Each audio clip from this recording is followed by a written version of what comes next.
ಸಿದ್ದು,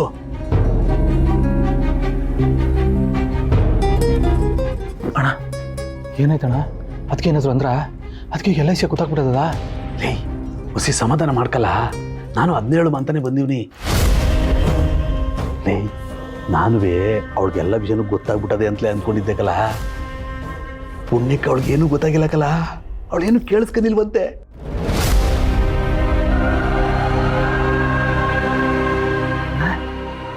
ನೀನು ಹೇಳ್ತಿರೋದು ದಿಟ್ವೆ? ಕಲ ನಾನು ಹೋಗಿ ಅವಳ ಜೊತೆಗೆ ಮಾತಾಡೋ ತನಕಲ್ವೇ ಅವಳು ಗೊತ್ತದೆ ಅಂತಾನೆ ಅನ್ಕೊಂಡಿದ್ದೆ. ಅದು ಅಡ್ಬಡಿದಕ್ಕೆ ಏನು ಗೊತ್ತಾಗಿಲ್ಲ ಕಣೋ. ಆಮೇಲೆ ನಂಗೆ ಸಮಾಧಾನ ಆಗಿದ್ದು. ಯಪ್ಪ ದೇವ್ರೆ, ಹೆಂಗೋ ಒಳ್ಳೇದಾಯ್ತು ಕಣ. ಅದಕ್ಕೆ ಗೊತ್ತಾಗಿ ಅದಕ್ಕೆ ಅವ್ವನ್ಗೋ ಭಾವನಾ ಮೇಡಮ್ಗೋ ಯಾರ ಕಿವಿಗಾರ ಹಾಕಿ ಆಯುಷ್ಯ ಇನ್ನೆಲ್ಲ ನೋಡ್ತದಂತೂ ಆ ಜೀವ ಬಾಯಿಗೆ ಬಂದಂಗೆ ಆಗ್ಬಿಟ್ಟಿತ್ತು ನನಗೆ. ಈಗ ಅವ್ರಿಗೇನು ಗೊತ್ತಾಗಿಲ್ಲ ಅಂತೆಲ್ಲ ಈಗ ಹೊಸಿ ಸಮಾಧಾನ ಆಯಿತು ಕನ್ನಡ. ಹಂಗೆಲ್ಲ ಏನೂ ಆಗಿಲ್ಲ ಕಲ. ನೀನು ಧೈರ್ಯವಾಗಿರು. ಹೋಗು, ಅದೇನು ಕೇಮ ಇದತ್ತು ಮಾಡ್ಕೋ. ನಿಂತ್ಕೊಳ್ಳ.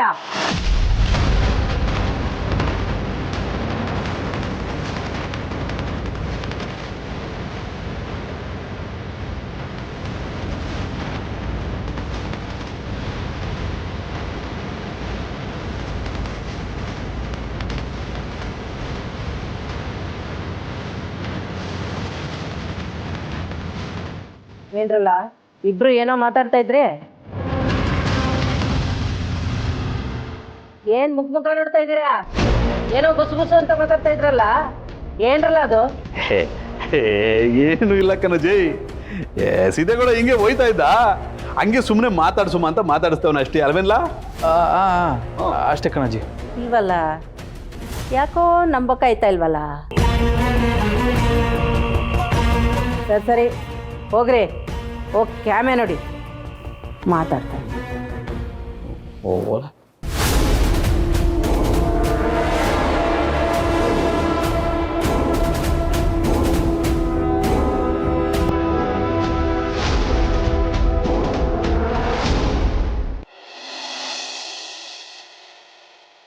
ರೀ, ಇಷ್ಟೊತ್ತಿಗೆ ಎಲ್ಲರೂ ಮಲ್ಕೊಂಡಿರ್ತಾರೆ. ನಾವು ಬಾಗಿಲು ಬಡಿದ್ರೆ ಅವ್ರಿಗೆ ತೊಂದರೆ ಆಗಲ್ವಾ? ಹಾಗಂತ ಇಡೀ ರಾತ್ರಿ ವರಾಂಡದಲ್ಲಿ ಮಲ್ಕೊಳಕ್ಕಾಗತ್ತಾ ಲಕ್ಷ್ಮಿ?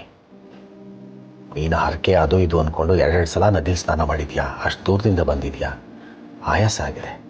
ಇವತ್ತಾದರೂ ನಮ್ಮ ಹಾಸಿಗೆ ಮೇಲೆ ನೆಮ್ಮದಿಯಿಂದ ಮಲ್ಕೋಣ.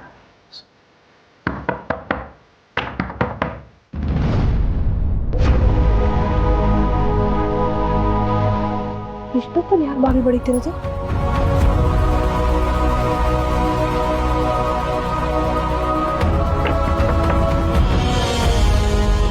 ಅತ್ತೆ, ಮಾವ,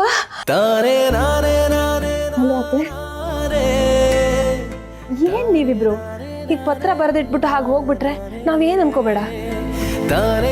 ಹೋಗ್ಬೇಕು ಅನ್ನಿಸ್ತು, ಅದಕ್ಕೆ ಹೋಗಿ ಬಂದ್ವಿ ವೀಣಾ. ಸರಿ, ಒಳ್ಳೇದಾಯ್ತು. ಹೇಗೂ ಬಂದ್ರಲ್ಲ, ಕೊಡಿ ಮಾವ. ಬನ್ನಿ ಬನ್ನಿ.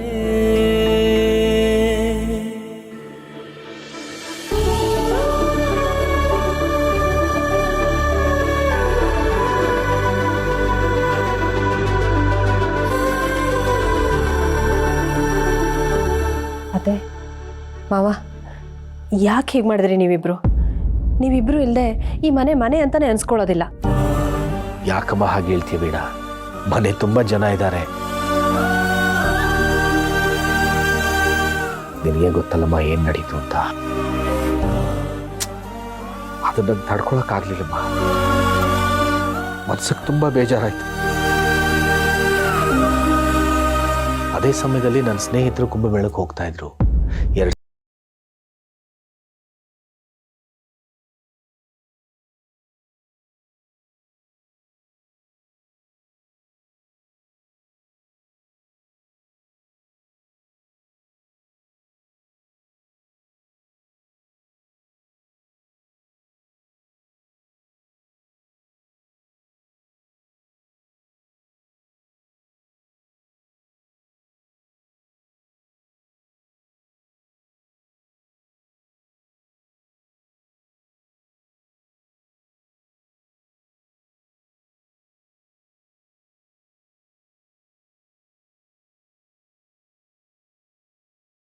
ಒಳ್ಳೇದಾಗ್ಲಿ ಅಂತ.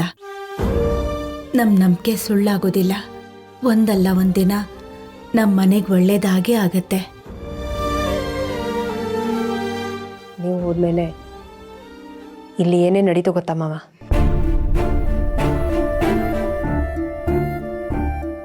ಏನಾಯ್ತಮ್ಮ? ಮಾವ, ನೀವಿಬ್ರು ಬರೆದಿಟ್ಟಿದ್ದ ಪತ್ರನ ಓದಿದ್ಮೇಲೆ ನನಗೆ ಕೈ ಕಾಲೇ ಆಡಲಿಲ್ಲ. ನನಗೇನು ಮಾಡಬೇಕು ಅಂತ ಗೊತ್ತಾಗದೆ ನಾನು ವೆಂಕಿಗೆ ಫೋನ್ ಮಾಡಿ ಬರೋಕ್ಕೆ ಹೇಳಿದೆ. ಆಗ ಅಪ್ಪ ಅಮ್ಮ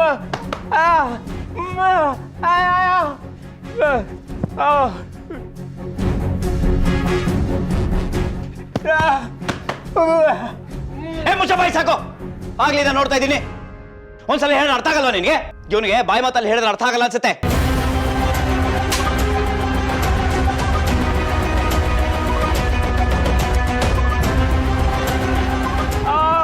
ಅಪ್ಪ ಅಪ್ಪ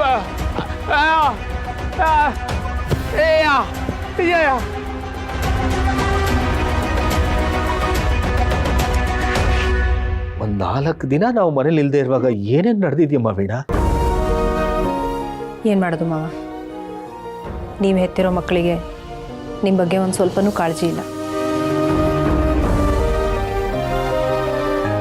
ಅದೇ ವೆಂಕಿನ ನೋಡಿ, ನೀವಿಬ್ಬರು ಬಂದು ಮತ್ತೆ ನಿಮ್ಮನ್ನು ನೋಡಿದ ಮೇಲೇ ತಾವು ವಾಪಸ್ ಹೋಗೋದು ಅಂತ ಇಲ್ಲೇ ಮಲ್ಕೊಂಡಿದ್ದಾನೆ. ಪಾಪ ಬೆಂಕಿ ನಮ್ಮ ಮನೆ ಬಿಟ್ಟು ದೂರ ಹೋದ್ರೂ ಅವನು ಕಷ್ಟ ಕೊಡೋದು ಇನ್ನೂ ತಪ್ಪಲಿಲ್ಲ ನೋಡು. ಹೌದು ರೀ, ನಾವು ನಮ್ಮ ಮನೆ ಮಕ್ಕಳು ಖುಷಿಯಾಗಿರ್ಲಿ, ಒಗ್ಗಟ್ಟಾಗಿರ್ಲಿ ಅಂತ ದೇವರ ಸೇವೆ ಮಾಡಕ್ ಹೋದ್ರೆ ಇಲ್ಲಿ ನೋಡಿದ್ರೆ ಹೀಗೆಲ್ಲ ಆಗಿದೆ.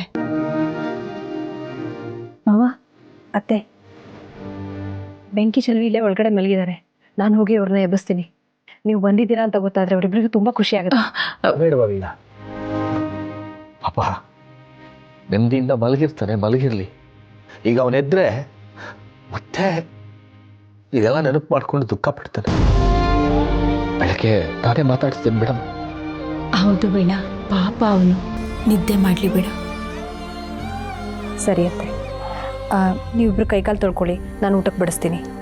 ಬೇಡಮ್ಮ ವೀಣಾ, ಬರ್ತಾ ಅಲ್ಲಿ ಏನೋ ಒಂಚೂರು ತಿನ್ಕೊಂಡು ಬಂದೋ. ಇಷ್ಟೊತ್ತಲ್ಲಿ ಬೇಡಮ್ಮ, ಊಟ ಆಗಿದೆ ನಾವು. ನಿಜವಾಗ್ಲೂ ಏನಾದರೂ ತಿನ್ಕೊಂಬಂದಿದ್ದೀರ ತಾನೆ? ಹೌದಮ್ಮ. ಮಾಡಿದೀವಿ ವೀಣಾ. ನೀನು ಬೆಳಗ್ಗೆಯಿಂದ ಮನೆ ಕೆಲಸ ಮಾಡಿ ಸುಸ್ತಾಗಿರ್ತೀಯ, ನೀನು ಹೋಗಿ ಮಲ್ಕೋ. ಸರಿ, ಹಾಗಿದ್ರೆ ನೀವು ಮಲ್ಕೊಳ್ಳಿ. ಅತ್ತೆ, ಮಾವ, ದಯವಿಟ್ಟು ಇನ್ನು ಮುಂದೆ ಯಾವತ್ತೂ ನನಗೆ ಹೇಳಿದೆ ಹೀಗೆಲ್ಲಾದರೂ ಹೋಗ್ಬಿಡ್ಬೇಡಿ. ನನಗೆ ತುಂಬ ಗಾಬರಿ ಆಗುತ್ತೆ. ಆಯ್ತಮ್ಮ.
ವೆಂಕಿ,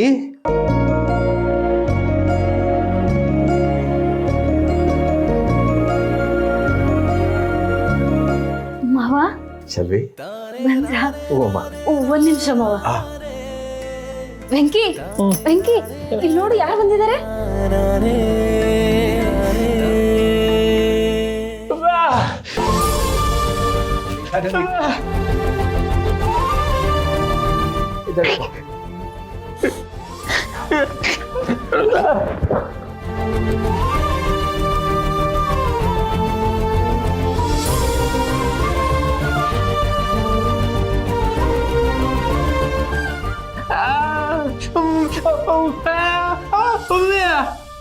ನಾನಿಲ್ಲಿದ್ದು ಏನು ಮಾಡೋಕ್ಕಾಗ್ಲಿಲ್ವಲ್ಲಪ್ಪ.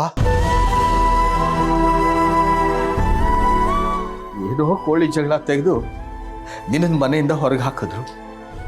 ಆಗ ಅವ್ರ ಜೊತೆ ಮಾತಾಡಿ ನಿನ್ನ ಉಳಿಸ್ಕೊಳಕ್ಕಾಯ್ತಾ? ಹೋಗ್ಲಿ, ಈಗಲಾದ್ರೂ ಅವರು ಅನ್ಯೋನ್ಯತೆಯಿಂದ ಒಟ್ಟಿಗೆ ಬದುಕ್ತಿದಾರ? ನೋಡೋ, ಬಾಡಿಗೆ ಮನೆನ ಭಾಗ ಮಾಡ್ಕೊಂಡು ಬದುಕ್ತಿದ್ದಾರೆ. ನಾನಿದ್ದಿಲ್ಲ ಏನ್ ಮಾಡ್ಲಿ? ನಿಮ್ಮ ಅಮ್ಮನೂ ಅಷ್ಟೇ ತುಂಬಾ ಬೇಜಾರು ಮಾಡ್ಕೊಂಡ್ರು. ನನ್ನ ಸ್ನೇಹಿತರೆಲ್ಲ ಕುಂಭಮೇಳಕ್ಕೆ ಹೋಗ್ತಾ ಇದ್ರು, ನೀವು ಬರ್ತೀರಾ ಅಂದ್ರು. ನಮಗೂ ಒಂದು ಸ್ವಲ್ಪ ಮನೆಯಿಂದ ದೂರ ಇರ್ಬೇಕನ್ನಿಸ್ತು. ಎಲ್ಲರಿಗೂ ಒಳ್ಳೇದಾಗ್ಲಿ ಅಂತ ಕೇಳ್ಕೊಂಡು ಬಂದ್ವಪ್ಪ. ಚಲ್ವಿ, ದೇವ್ರ ಮನೇಲಿ ಪ್ರಸಾದ ಇದೆಯಮ್ಮ, ತಪ್ಪದೆ ಇಬ್ರು ತಗೊಂಡೋಗಿ. ಸರಿ ಮಾವ. ಮಾವ, ಮನೇಲಿ ಇಷ್ಟೆಲ್ಲ ಆಗೈತೆ, ನೀವು ಬೇರೆ ಮನೇಲಿರಲಿಲ್ಲ. ಇವರು ಸಾನೆ ಬೇಜಾರು ಮಾಡ್ಕೊಂಡ್ರು. ಆದರೆ ಇವಾಗ ನೋಡಿ, ನಿಮ್ಮನ್ನು ನೋಡಿದ ತಕ್ಷಣ ಇವ್ರಿಗೆ ಸ್ವಲ್ಪ ಸಮಾಧಾನ ಆಯಿತು. ಒಂದು ಮೊದಲಿಂದನೂ ಹೀಗೆ ಅಮ್ಮ, ನಮ್ಮನ್ನು ತುಂಬ ಹಚ್ಕೊಂಡ್ಬಿಟ್ಟಿದ್ದಾನೆ. ನಮಗೂ ಅಷ್ಟೇ, ಯಾವಾಗಲೂ ಅವನದೇ ಚಿಂತೆ. ಅಮ್ಮ ಮಲ್ಕೊಂಡಿದ್ದಾಳೆ. ಪ್ರಯಾಣ ತುಂಬ ದೂರದ್ದಲ್ಲಪ್ಪ, ಆಯಾಸ ಆಗಿದ್ದಾಳೆ, ಮಲ್ಕೊಂಡ್ಬಿಟ್ಟಿದ್ದಾಳೆ. ನಾನು ಅದಕ್ಕೆ ಸ್ವಲ್ಪ ಹೊತ್ತು ಮಲಗಿರ್ಲಿ ಅಂತ ಹೇಳಿಸ್ಲಿಲ್ಲ.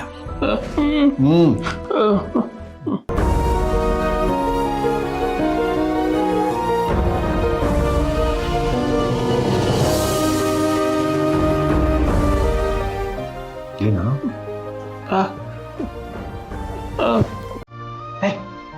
ಬುದ್ಧಿ ಇದೆಯಾ? ಇಷ್ಟು ಬೆಳಗ್ಗೆನೆ ಎದ್ದೋಗ್ತೀಯಾ?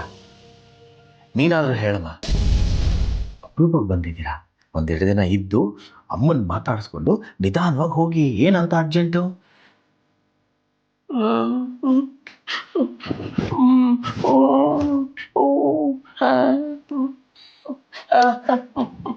ಅವೆಲ್ಲ ತಲೆ ಕೆಡಿಸ್ಕೊಳ, ನಾನಿದ್ದೀನಲ್ವಾ, ಏನೂ ಆಗಲ್ಲ. ನೀನಾದರೂ ಹೇಳಮ್ಮ ಚೆಲ್ವಿ. ಇಲ್ಲ ಮಾವ, ಅವ್ರು ಹೇಳ್ತಾ ಇರೋದು ಸರಿಯಾಗಿ ಐತೆ. ಅದು ಅಲ್ಲದೆ ನಾವೊಂದು ದೊಡ್ಡ ಆರ್ಡರ್ ತಗೊಂಡಿದ್ದೀವಿ. ಅದನ್ನ ಸಮಯಕ್ಕೆ ಸರಿಯಾಗಿ ಮಾಡಿಕೊಟ್ಟಿಲ್ಲ ಅಂದರೆ ಸುಮ್ಮನೆ ಕೆಟ್ಟ ಹೆಸರು. ಅದಕ್ಕೆ ನಾವು ಹೊರಡ್ತೀವಿ. ಹಾಗಾದ್ರೆ ವ್ಯಾಪಾರ ಎಲ್ಲ ಚೆನ್ನಾಗಿ ನಡೀತಾ ಇದೆಯಮ್ಮ? ತುಂಬ ಚೆನ್ನಾಗಿ ನಡೀತೈತೆ ಮಾವ. ಒಳ್ಳೇದಾಗ್ಲಮ್ಮ. ನನಗೆ ಏನು ಹೇಳಬೇಕಂತ ಗೊತ್ತಾಗ್ತಿಲ್ಲ. ಒಂದು ಕಡೆ ನೀವೊಂದೆರಡು ದಿನ ಇರಲಿ ಅಂತ ಆಸೆ, ಇನ್ನೊಂದು ಕಡೆ ನಿಮ್ಮ ವ್ಯಾಪಾರ ಚೆನ್ನಾಗಿ ನಡೀತಾ ಇದೆ, ಆರ್ಡರ್ ಬಂದಿದೆ ಅಂತ ಹೇಳ್ತೀಯಾ. ಆಯ್ತು, ಹೋಗಿ ಬನ್ನಿ. ಆಯ್ತು ಆಯ್ತು ಬಿಡ, ಆಯ್ತಲ್ಲ, ಒಳ್ಳೇದಾಗ್ಲಿ.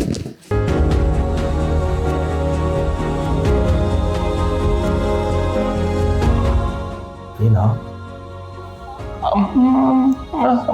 ಅವಳಿನ್ನೂ ಮಲ್ಕೊಂಡಿದ್ದಾಳಪ್ಪ. ಸರಿ.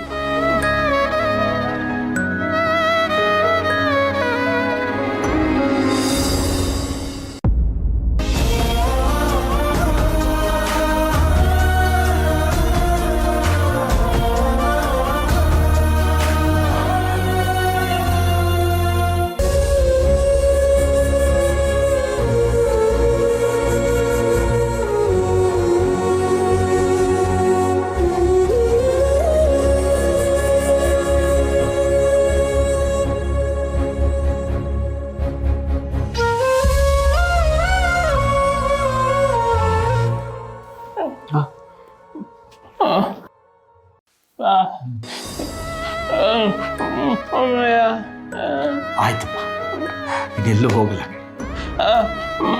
ಆಯ್ತು, ನಾವು ಮಾಡ್ತೀವಿ. ಸರಿ, ಆಯ್ತು, ಒಳ್ಳೇದು. ಬರ್ತೀವಿ ಮಾವ. ಹುಷಾರಮ್ಮ.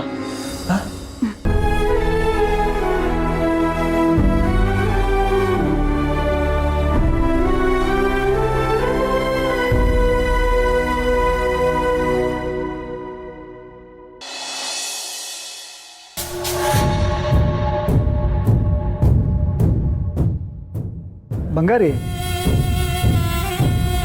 ಕೇಸ್ ಪ್ರೊಸೆಸಿಂಗ್ ಬಗ್ಗೆ ಏನಾದರೂ ಗೊತ್ತಾಯ್ತಾ?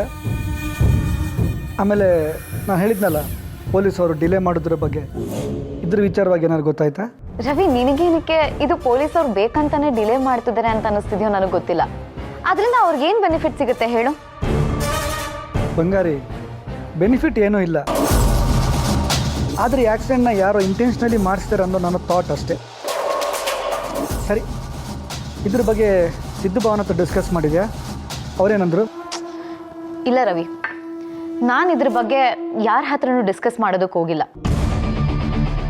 ನೋಡೋಣ, ಸಿದ್ದು ಅವ್ರ ತಂದೆ ಇನ್ಫ್ಲೂಯೆನ್ಸ್ ಮಾಡಿರೋದ್ರಿಂದ ಈ ಕೇಸ್ ಎಷ್ಟು ಮಟ್ಟಿಗೆ ಮೂವ್ ಆಗ್ಬೋದು ಅನ್ನೋದನ್ನ ವೇಟ್ ಮಾಡೋಣ. ಅಂದಹಾಗೆ ರವಿ, ನೀನು ಹೇಳಿದ ಕೂಡ ನನ್ನ ತಲೆಯಲ್ಲಿ ಹಾಗೇ ಇದೆ. ಮಿನಿಸ್ಟರ್ ಜವರೇಗೌಡರು ಇನ್ಫ್ಲೂಯೆನ್ಸ್ ಮಾಡಿದ್ರು ಈ ಕೇಸ್ ಇಷ್ಟು ಸ್ಲೋ ಆಗಿ ಪ್ರೊಸೆಸ್ ಆಗ್ತಿದೆ ಅಂದರೆ ನಾವು ಮೋಸ್ಟ್ಲಿ ಇನ್ನೂ ಬೆಟರ್ ಇನ್ಫ್ಲೂಯೆನ್ಷಿಯಲ್ ಪರ್ಸನ್ ಹತ್ರ ಏನಾದರೂ ರೆಕಮೆಂಡ್ ಮಾಡಿಸ್ಬೇಕಾ? ಒಂದು ವೇಳೆ ಮಾಡಿಸಿದ್ರು ಆ ಬೆಟರ್ ಇನ್ಫ್ಲೂಯೆನ್ಷಿಯಲ್ ಪರ್ಸನ್ ಯಾರಿರ್ಬೋದು ಗೊತ್ತಾಗ್ತಿಲ್ಲ. ಪೊಲೀಸ್ ಅವ್ರಿಗೆ ಈ ಕೇಸು 100ರಲ್ಲಿ 1 ಆಗಿರ್ಬೋದು, ಆದರೆ ನನಗೆ ನನ್ನ ಅಣ್ಣ ಮತ್ತು ಅಮ್ಮನ್ನ ಯಾರು ಕೊಂದಿರೋದು ಅಂತ ತಿಳ್ಕೊಳ್ಳೋದು ತುಂಬಾ ಇಂಪಾರ್ಟೆಂಟ್ ರವಿ. ನಮ್ಮಮ್ಮ ಮತ್ತು ಅಣ್ಣನ ಕಳ್ಕೊಂಡಿರೋ ನೋವು ಯಾವತ್ತಿಗೂ ಹೋಗಲ್ಲ. ಈ ನೋವು ಕಡಿಮೆ ಆಗಬೇಕು ಅಂದರೆ ಆಕ್ಸಿಡೆಂಟ್ ಮಾಡಿಸಿದ ಯಾರು ಅನ್ನೋದು ನನಗೆ ಗೊತ್ತಾಗಲೇಬೇಕು ರವಿ. ಯಾವತ್ತೂ ಸತ್ಯ ಸೋಲಲ್ಲ, ಒಂದಲ್ಲ ಒಂದಿನ ಗೆಲ್ಲೇಬೇಕು.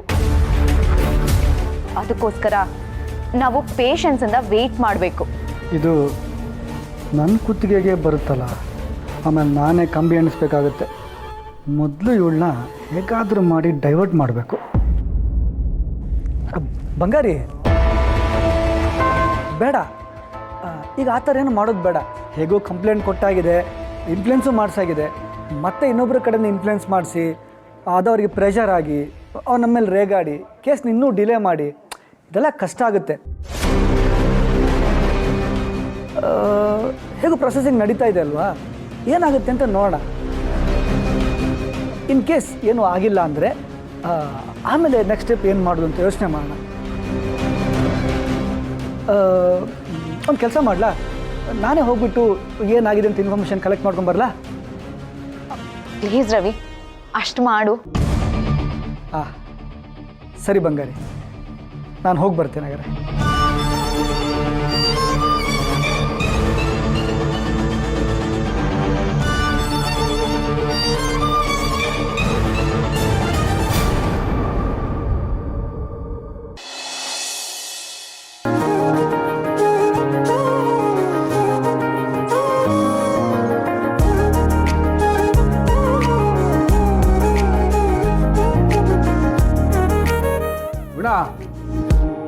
ಪೇಪರ್ ಎಲ್ಲಿಟ್ಟಿದ್ಯಾ?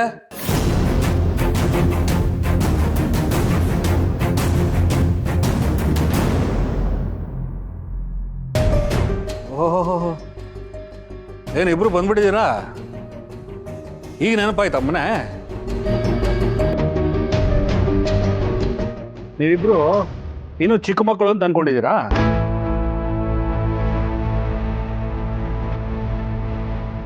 ಏನೋ ಒಂದು ಲೆಟ್ರು ಬರೆದು ಬಿಸಾಕ್ ಹೋಗ್ಬಿಟ್ರೆ ಎಲ್ಲ ಮುಗ್ದೋಗ್ಬಿಡ್ತಾ?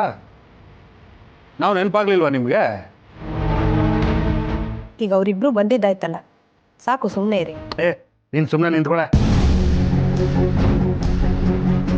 ಹೇಳಿಪ್ಪ, ನಿಮ್ಮ ಉದ್ದೇಶ ಏನು? ಹೊರಗಡೆಯವರು ನಮ್ಮನ್ನು ನೋಡಿ ಈ ಮಕ್ಕಳು ತಂದೆ ತಾಯಿನ ಚೆನ್ನಾಗಿ ನೋಡ್ಕೋತಿಲ್ಲ, ಮನೆಯಿಂದ ಆಚೆಗೆ ಹಾಕಿದ್ದಾರೆ ಅಂತ ನಮಗೆ ಬಯಸಬೇಕು, ಅದೇ ನಿಮ್ಮ ಉದ್ದೇಶನಾ?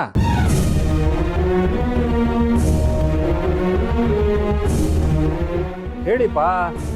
ಹೌದಮ್ಮ, ಹಾಗೆ ಹೋಗ್ಬೇಕು ಅಂತಿದ್ದಿದ್ರೆ ನಮಗೊಂದು ಮಾತು ಹೇಳ್ಬಿಟ್ಟು ಹೋಗ್ಬೋದಾಗಿತ್ತಲ್ವಾ?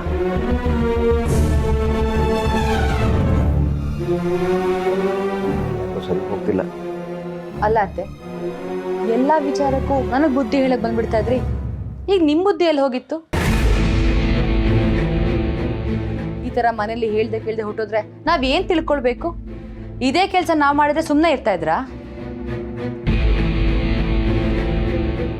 ಒಟ್ಟಿನಲ್ಲಿ ಮನೆ ಮಾನ ಮರ್ಯಾದೆ ಹಾಳು ಮಾಡಬೇಕು ಅಂತಾನೆ ಈ ಥರ ಮಾಡ್ತಾ ಇದ್ದೀರಾ ಅನ್ಸತ್ತೆ.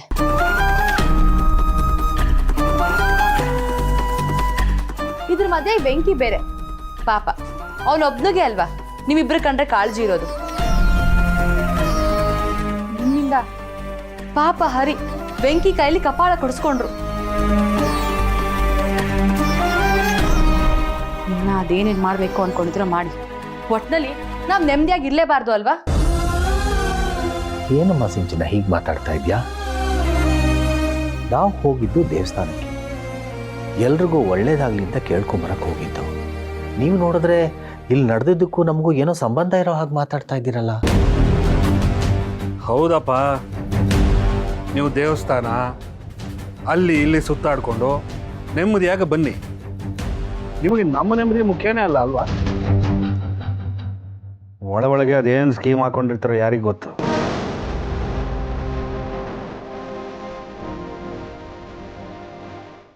ಸಂತು, ಯಾಕಪ್ಪ ಹೀಗೆಲ್ಲ ಮಾತಾಡ್ತಿದ್ದೀಯಾ? ಸರಿಯಾಗಿ ಮಾತಾಡ್ತಾ ಇದಾರೆ ಅತ್ತೆ.